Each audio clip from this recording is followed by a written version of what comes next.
Hello everyone. Today we're going to start grade 11 unit 6. Just highlight ነው የምንመለከተው ዛሬ.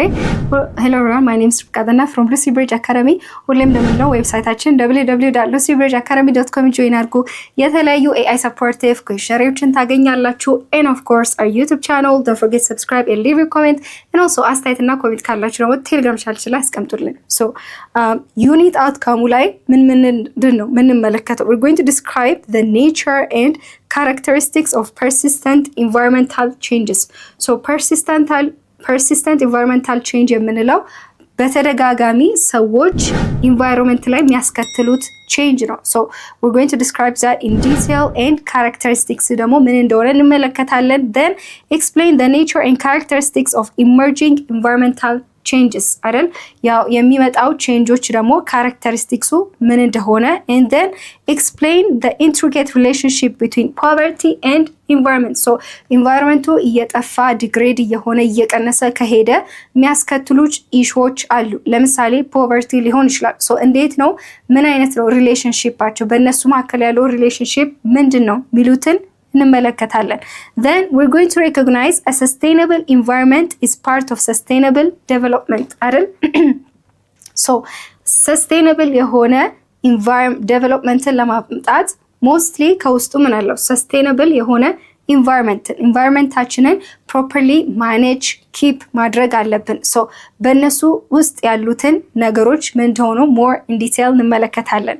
So human impact on the planet አይደል? ሰዎች positively negatively environmental impact ሊያስከትሉ ይችላሉ አይደል? So negative impact በምን ምክንያት? በተለያዩ ኢንዱስትሪዎች ሪሊዝ ከሚደረጉ ፖሉሽን፣ የውሃ ብክለት፣ የአየር ብክለት ሊያስከትላል።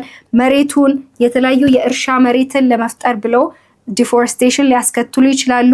ያላቸውን ሪሶርስ ደግሞ over exploit ከመጠን በላይ ሊጠቀሙት ሊጨርሱት ይችላሉ አይደል? So we're going to look at that more in detail. So understanding human influence ለምንድን ነው? It is essential for recognizing cause of long-term environmental problems. So የሰዎችን influence environment ላይ የሚያመጡን influence ካወቅን ምንድን ነው ወደፊት የሚያስከትለውን long term የሆነ environmental problemዎችን እንድንረዳ እንድናውቅ ይጠቅመናል። Okay, environment limits and global changes አይደል? So ከመጠን በላይ ያለንን ሪሶርስ ኤክሲድ ካደረግን አይደል ምንን ያስከትላል? ሎንግ ተርም የሆነ ኢመርጂንግ ኢንቫይሮንመንታል ቼንጅስ አይደል? ሶ ለምሳሌ ኢኮሎጂካል፣ ባዮሎጂካል፣ ሶሻል፣ ቴክኖሎጂካል ሊሚትስ ምንን ሼፕ ያደርጋሉ? እንዴት ፕላኔቱ ከሰዎች ከሚያመጡት ፕሬዠር ጋር እንዴት አዳፕት እንደሚያደርጉ ምን አይነት መልስ እንደሚሰጡ ያሳያል። So we're going to look at more of this in detail እነዚህንም እንመለከታለን። Okay, key environmental challenges ምን አይነት environmental challenge አለ? environmental degradation አለ። ለምሳሌ የተለያዩ ጫካዎች የሚቆረጡበት ጊዜ አፈሩ ላይ የሚያስከትሉት environmental issues አሉ። poverty የምግብ ማጣት፣ የተለያዩ ኢኮኖሚ ማጣት ሊሆን ይችላል። habitat fragmentation አይደል? የተለያዩ እንስሳቶች የሚኖሩበት ምንድነው ሃቢቴሽናቸው ፍራግመንትድ ሲሆን and resource over exploitation ሚነራል ሊሆን ይችላል፣ ኦይል ሊሆን ይችላል። ካለን መጠን ይልቅ ከአግባብ በላይ የምንጠቀምበት ነው። so እነዚህ ምንድናቸው የሚሉትን we're going to look at that more in detail አይደል? so እነዚህ ቻሌንጆች አንድ ላይ ሲሆኑ ምን ያመጣሉ? ኔጌቲቭ የሆነ ኢንቫይሮንመንታል አውትካምን የሚያስከትሉ ናቸው። so እነዚህ ምንድናቸው? የሚቀጥለው ላይ more in detail እንመለከታለን። so ሌላኛው poverty environment nexus የምንላቸው ነው። so ብዙ ጊዜ ምንድነው poverty ድህነትና environmental degradation environment ላይ የሚመጡ የተለያዩ ችግሮች አንድ ላይ linked ናቸው ተብሎ ይታሰባል አይደል? ይነገራልም። so በምን ምክንያት ነው? poverty ራሱን የቻለ ሊሆን ይችላል፣ environment ራሱ የቻለ አይደል? so እንዴት ነው አንድ ላይ ሊንክ የሚደራረጉት የሚሉትን እንመለከታለን። so mostly environmental damage poverty ሊያባብሰው ይችላል አይደል? በምን ምክንያት? reducing access to clean water ንጹህ ውሃ ካላገኘን የምግብ አቅራቦት ላይቭሊሁዳችን አይደል ከተስተካከለ ያለውን ፖቨርቲ እየተባባሰ እንዲጨምር አክሰለሬት እንዲያደርግ ይችላል። So environmental awareness and sustainable development. Awareness of ongoing environmental challenge ምን ያደርጋናል? helps individuals and societies to respond effectively አይደል? ያለውን environmental challenge more aware ስንሆን ኢንዲቪጁዋሎችንም ሶሳይቲም ኢፌክትሊ ሪስፖንድ እንድናደርግ ይጠቅመናል። ሶ የመጀመሪያው how do human activities contribute to environmental degradation and long-term ecological changes? ሰዎች የተለያዩ ምንድነው ፎረስቶችን ከት ሊያጠፉ ዲስትሮይ ሊያደርጉ ይችላሉ። መሬቱን ላንዱን ዲስትሮይ ሊያደርጉ ይችላሉ።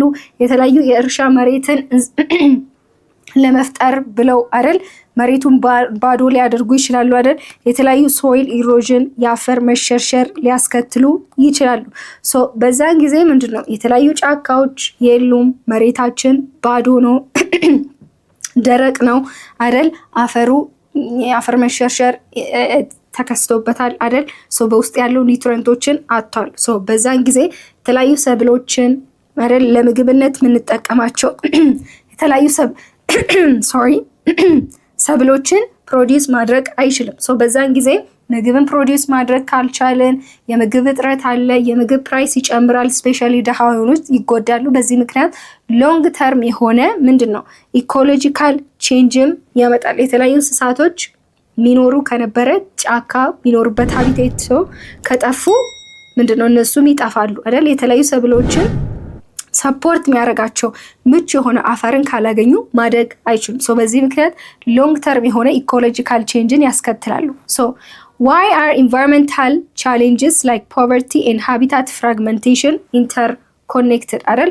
ፖቨርቲ በተለያዩ መንገዶች የሚመጣ ነው ብለናል። ሶ ኢንቫይሮንመንት ላይ ደግሞ የተለያዩ ቻሌንጆች ይመጣሉ። ለምሳሌ ሃቢታት ፍራግመንቴሽን የተለያዩ እንስሳቶች የሚኖሩበት ለምሳሌ ሰዎች መንገድ ለመፍጠር ብለው ጫካዎችን በመሃል ሊቆርጡ ይችላሉ። ኦር አይደል መሃል ላይ ደግሞ የሆነ እርሻ መሬት ለመፍጠር መሃል ላይ የሚቆራርጡበት የሚያፈርሱበት ጊዜ ሊመጣ ይችላል አይደል። ሶ በዛ ምክንያት የተለያዩ እንስሳቶችም ይሸሻሉ። እኛም ደግሞ የተለያዩ ሪሶርስ የምናገኛቸው ጥቅሞች እየጠፋብን ይሄዳል አይደል። ሶ በዚህ ምክንያት ፖቨርቲ ምንድነው ኢንዳይሬክት በሆነ መንገድም ያስከትላል አይደል። ለምሳሌ ውሃ ውስጥ የሚኖሩ የተለያዩ አሳዎች ከሞቱ ፊሸርማኖች የሚሸጡበትን የኢንካም ጀነሬት የሚያደርጉበትን ያጣሉ።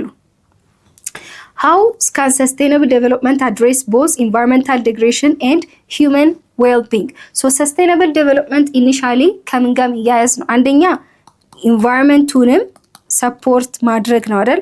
ሌላኛው ደግሞ የሰዎች ላይቭሊ ሁዳቸውንም መቀየር አድሬስ ማድረግ ነው። ኢንቫይሮንመንቱ ምቹ ከሆነ አይደል መሬቱ በደንብ ይጠበቅ ከሆነ ጫካው ከሆነ በደንብ ይጠበቅ ከሆነ አፈሩ ሶይል ኮንዘርቬሽን ካለ ውሃው የተለያዩ ፕላስቲኮች ማይጣሉበት ከሆነ አይደል ሪሶርሳችንን በአግባቡ የምንጠቀም ከሆነ ምንድነው ሰዎች ናቸው መልሰው የሚጠቀሙበት አይደል። መሬቱን የተለያዩ ሰብሎችን መትከል ማሳደግ ብዙ ምርቶችን ማግኘት ይችላሉ አይደል። ውሃው ንጹህ ከሆነ ለመጠጣት ለብዙ ነገር ይጠቀሙበታል አይደል። ሶ በዚህ ምክንያት ኢንቫይሮንመንቱ ፕሮቴክትድ ከሆነ የሰዎችም ላይቭሊሁድ እንደዛው መጠን እየጨመረ ይሄዳል። ቅድም ባለው በተቃራኒ ደግሞ ኢንቫይሮንመንቱ ላይ የተለያዩ ሃቢታት ፍራግመንቴሽን ካለ ደግሞ ወደ ላይቭሊሁዳቸው ይቀንሳል አይደል። ሞር ወደ ፖቨርቲ ወደ ድህነት ያስከትላቸዋል። ሶ on the next video we're going to start persistent environmental changes. so እነዚህ ሃይላይት ላይ ነው ያወራሁት። so more in detail በሚቀጥለው ቪዲዮዎች ላይ እንመለከታለን። so that's it for me today። ሁሌም እንደምንለው ዌብሳይታችን www.lucybridgeacademy.com join አድርጉ። የተለያዩ AI supportive questionnaires ታገኛላችሁ። and of course our YouTube channel, don't forget subscribe and leave a comment, and also አስተያየትና ኮሜንት ካላችሁ ደግሞ ቴሌግራም ቻናል ላይ አስቀምጡልን። I hope to see you in the next video. Thank you for watching and goodbye.